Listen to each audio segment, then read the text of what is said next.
The secret societies know that if they show their signs everywhere, then it becomes so normal to the people so that no one notices the reality of it. Because if something becomes so obvious, it will become common and no one would take it serious.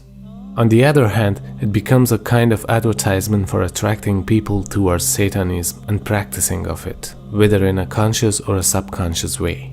And as a result, today we see masses are using these symbols. Their signs became a trend to the people, and people became customers of their products and follow their way of thinking.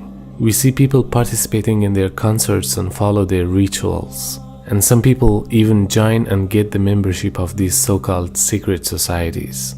So it's a successful way of deceiving people to promote their ideas in an obvious way rather than being secret and silent. And for that, they don't hesitate to use any tool that's useful for attracting people.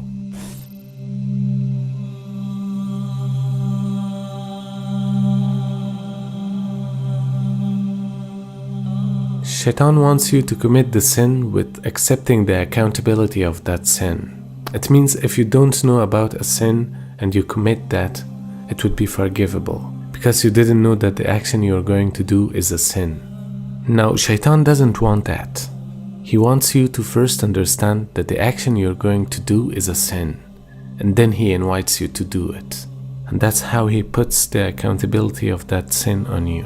And imagine today everywhere we see those signs which are intentionally having satanic names, such as devil's horn or devil's number and so on. And people are doing it while they know it's satanic. Or they participate in some festivals such as Halloween, Carnival or some concerts, and they willingly practice those rituals while they see those satanic things there.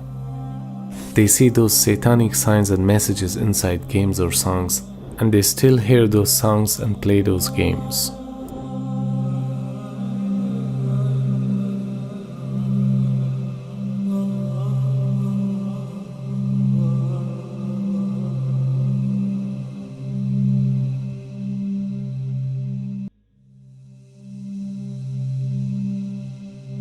Subhanallah, the day of resurrection, there's no such thing, my father is a prophet or my mother is pious. No.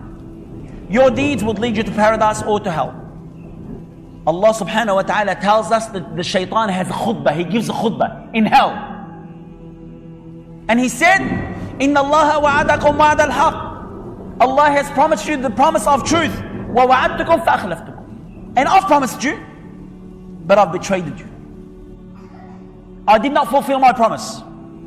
And then he said something that I want you to pay attention, my dear respected brothers and sisters.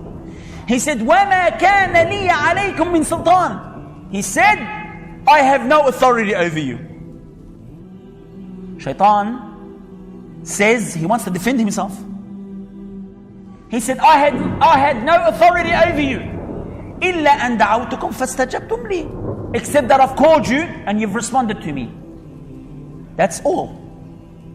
Shaitan tells you, go to the casino.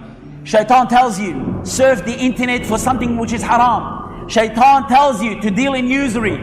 Shaitan tells you to brag and boast because you belong to this country or this country.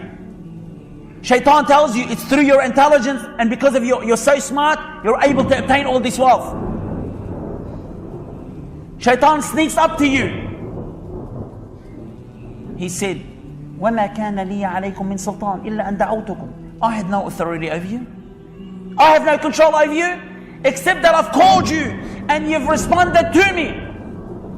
فَلَا تَلُومُونِي وَلُومُوا أَنفُسَكُمْ. Then he said, blame me not. Don't blame me, but blame yourself. Shaitan wants to defend himself. I had no authority over you, except that I've just called you and you've responded to me. Blame me not, but blame yourself.